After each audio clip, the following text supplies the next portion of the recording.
उसके साथ साथ हमारे कटिहार के उन तमाम टॉप लीडर जिन्होंने मिस्टर भास्कर सांडिल्य के सानिध्य में, मैम पुष्पा मैम के सानिध्य में, कलीग सर के सानिध्य में और हमारे टॉप लीडर मुश्ताक सर के सानिध्य में अब तक चलकर अपनी मंजिल की ओर कदम दर कदम बढ़ाने का काम किया।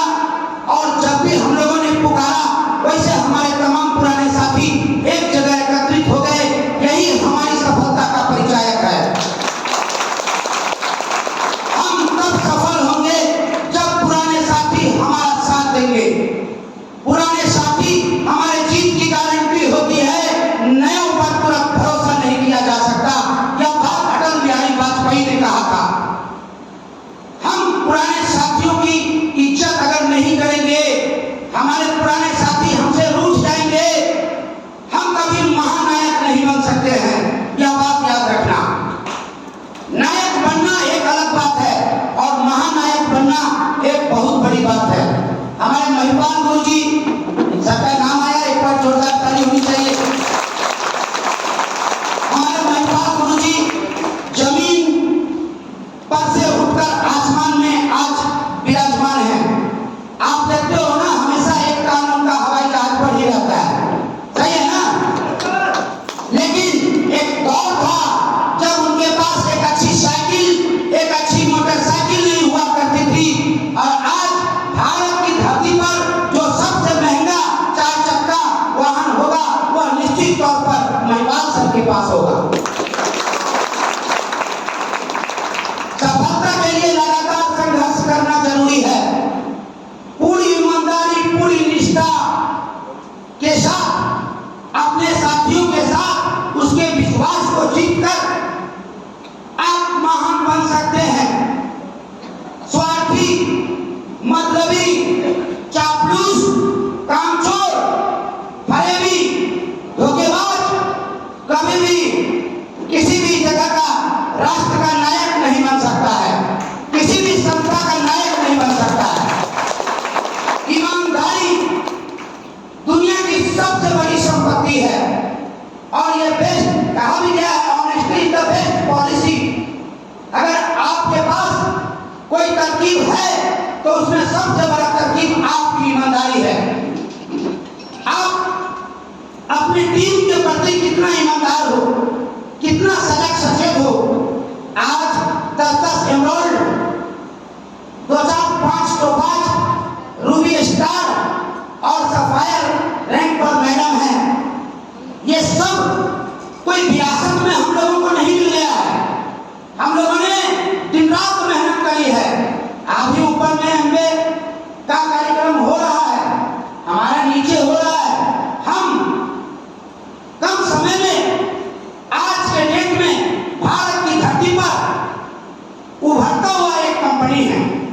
हमारी कंपनी की स्थापना मात्र 8 वर्ष पीछे हुई।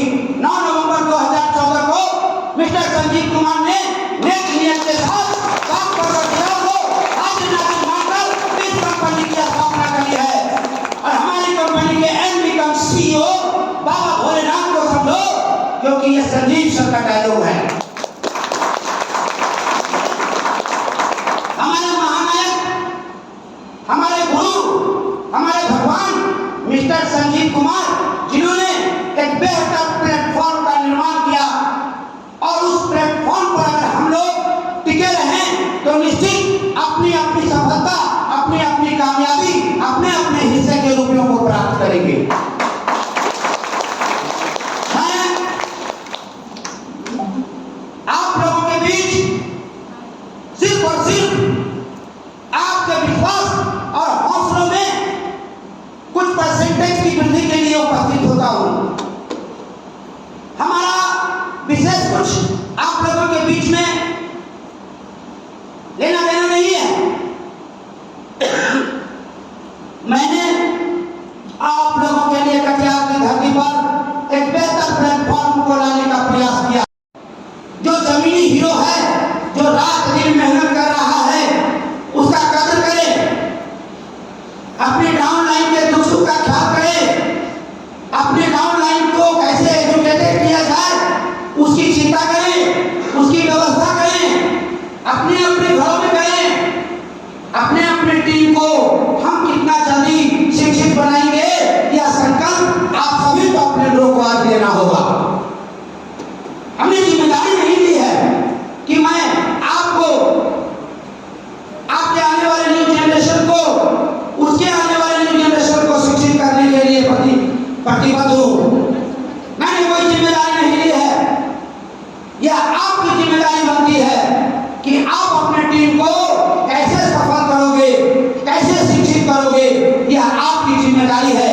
और मुझे उम्मीद है कि आप लोग अब समझ चुके हो कि बिना शिक्षित हुए बहुत दूर का सफर तय नहीं किया जा सकता है।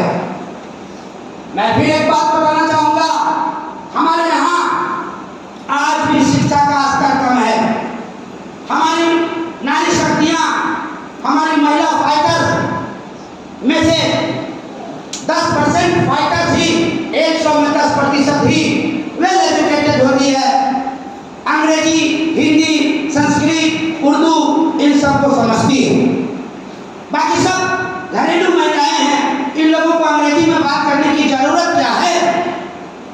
लेकिन हमारे ही अपने वीर बहादुर सिंह, जोरदार ताली मारिए उनके लिए, जो शिक्षित है, जिन्होंने आठवां पास नहीं किया, लेकिन आज हमारे कंपनी के टॉप लीडर हैं और डायमंड तो हैं ही, शायद आप ब्लैक डायमंड बनने वाले होंगे, ब्लू डायमंड के रेस में हैं।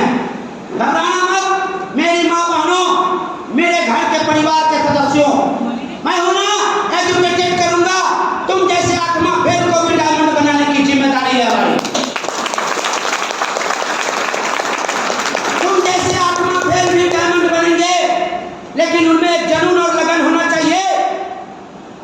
उसको अपने लक्ष्य के पीछे दौड़ने की शक्ति होनी चाहिए। उसमें अपना एक पर्सनल एनर्जी होना चाहिए। जो गुरु ने कहा वो करके दिखाऊंगा। क्योंकि तुम अनपढ़ हो, तुमने अपने गुरु का भाषा को अगर नहीं समझा तो अधिक दिन तक तुम्हारे गुरु तुमको ढोएंगे नहीं, तुमको छांट के फेंक देंगे। लेकिन अगर तुम विश्वासी हो, तुम में वो क्षमता है कि तुम अपने गुरु की बातों को फॉलो करोगे, तो आखिरी समय तक गुरु चाहेगा कि तुमको भी सफल कर दे। मेरे प्यारे भाइयों, आज इस तरह के ओकेजन कार्यक्रम को हम लोगों को मिनिमम महीने में 2 बार करनी चाहिए। 200 रुपये लग गए, इसकी चिंता बहुत सारे हमारे लीडर करते हैं। वैसे घटिया लीडरों को मैं कहूंगा कि जब 200 रुपये तुम्हारे पास नहीं है तो 5,000 खर्चा करके पटना और 10,000 खर्चा करके जिम कॉर्बेट कैसे जाओगे।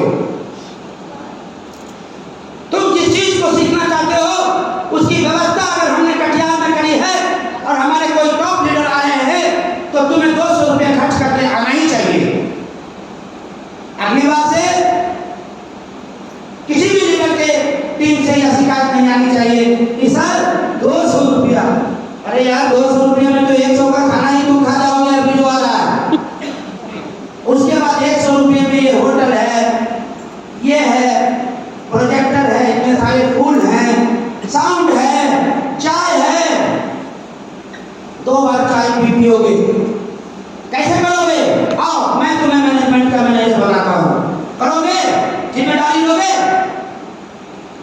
लेना ही पड़ेगा। आज यह काम भास्कर सर ने ले, Mushtaq sir, Kundan sir, Pushpa ma'am कर रही हैं। आगे आपको करना होगा, आपको आगे आना होगा। आप में से कोई भी लीडर अगर इस तरह के किसी कार्यक्रम को करना चाहते हैं और उनके नजर में अगर हमारी कोई कीमत है, वो अगर मुझसे सजेशन लेता हो, मैं उसके उस प्रोग्राम को सफल करने का गारंटी देता हूं।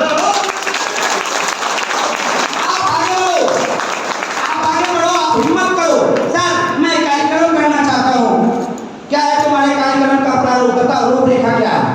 फिर तुम बताते हो सर इतने लोग रहेंगे, इतने नाश्ता आएंगे, ऐसे ऐसे करके कार्यक्रम कुछ आप अपना भी सजेशन दीजिए। फिर हमने बताया कि नहीं ऐसे नहीं, ऐसे करो, ऐसे करो। उसमें खर्च आया 20,000 रुपये का। मैं विश्वास दिलाता हूँ कि मैं तुम्हारे साथ कंधा से कंधा लगाकर उस कार्यक्रम को 100% सफल करूँगा। लेकिन जहाँ अविश्वास आ जाए, जहाँ दोस्त ही दोस्त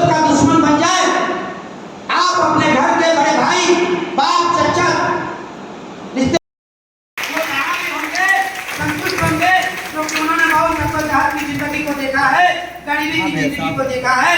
आज मर जाने के बाद उसके बच्चे अगर सुखी हैं तो माता पिता का आत्मा बहुत सुखी होता है ना। अपने अपने माँ बाप के लिए रोजगार चाहिए। दोस्तों, आज हमने आप लोगों को बहुत कुछ बोलवाने का प्रयास किया। मैंने अपने वीडियो को बोलने का अवसर भी दिया और मैं आगे भी इस तरह के कार्यक्रम में 3 घंटा का ट्रेनिंग मात्र होगा और रहोगे तुम लोग 6 घंटा 7 घंटा। उसमें भोजन करोगे, 1 घंटा चाय पियोगे, बर्बाद करोगे। 3 घंटा डायलॉगबाजी होगी, 3 घंटा एक्सपीरियंस पूछा जाएगा तुम लोगों से, तुम लोगों की हाल चाल पूछी जाएगी, तुम्हारे काम के प्रति तुम्हारा क्या ओपिनियन है, तुम क्या सोच के यहाँ आए हो, उस सब उन सब